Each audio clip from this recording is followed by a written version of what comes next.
So if you were to look at the week 11 module, you'll see that I included something new entitled Peer Socializing Mechanisms.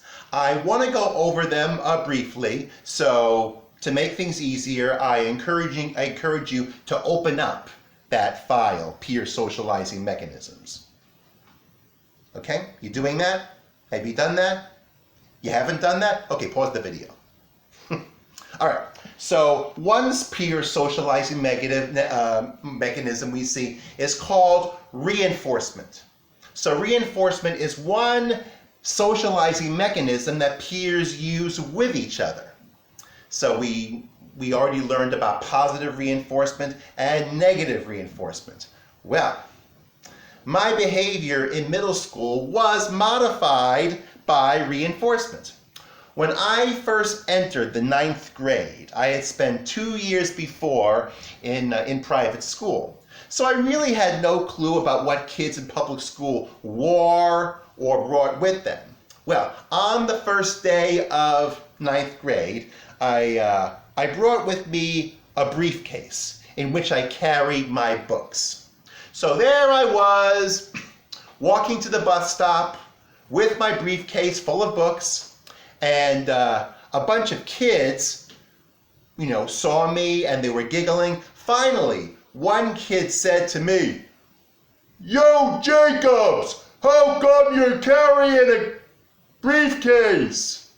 Well, I didn't know what the kids were getting at, so I responded with, "Well, because it's easier than holding your books in your arms."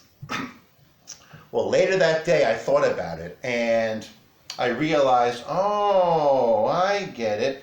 They're telling me that it's not cool for a 9th grader to carry books in a briefcase. Well, fine, that's it.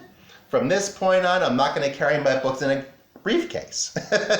So the next day, I carried my books, this time in my arms. So I walked past those same kids and I turned around to see if there was any reaction or response from the kids.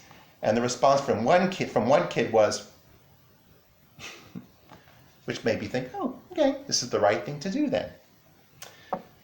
So because of that, I can conclude that my behavior was positively reinforced. Because by seeing this voice of approval, that made it more likely that I would continue carrying my books to school like all the other 9th graders did. So that's reinforcement.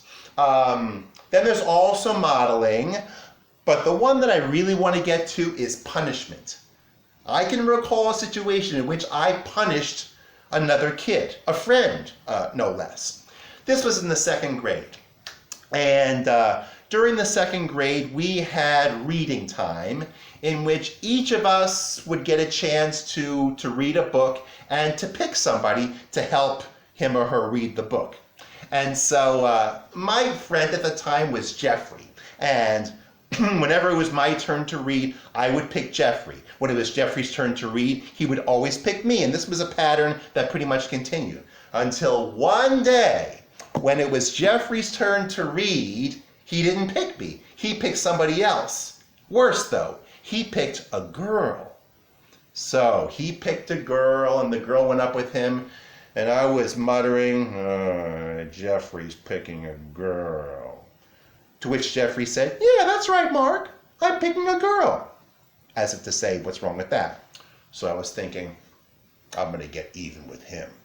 Well, the next time it was my turn to read, and I didn't pick Jeffrey, I picked a girl this time. Sort of like a sweet revenge. Fine, he picked a girl last time, I'm going to pick a girl this time. So I picked a girl, and the girl sat with me, and as I glanced at Jeffrey, he did this.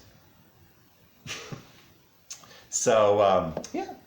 So that was an example of punishment because I wanted to change another peer's behavior for the better. And did I? Yes. The next time he picked me, he said, "I'm going to pick Mark," and so I got to go with him. Apprenticeship. the last peer socializing mechanism. That's when a more skilled peer will teach a less skilled peer how to do something. Now, when I was 7, I learned how to roller skate. Yeah, roller skating around here. Where do you see that? I'm from New Jersey. We roller skated a lot. So I was having trouble balancing and standing up. And so I remember when 2 kids who were in my class were my teachers, and I was their apprentice. One kid held one of my arms, the other kid held the other arm, and they were saying, "Now, Mark, just watch us. Watch what we're doing. Just watch what we're doing. Watch what they're..." And they held my arms for a long time. And they didn't let go until they were absolutely sure that I could complete this task independently.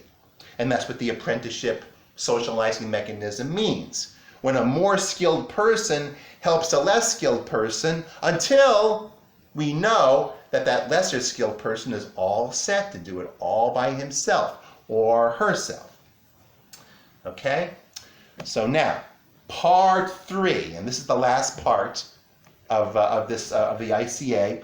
I want you to share a time in which you've seen 2 or more kids engaging in one of the peer socializing mechanisms. Just one example. It could be an example you've seen in which reinforcement was put into place, modeling was put into place, punishment or apprenticeship. Just one example that you've seen of kids doing it. Okay? It could be 2 kids, 3 kids, any example that you've personally seen of kids putting this mechanism into practice.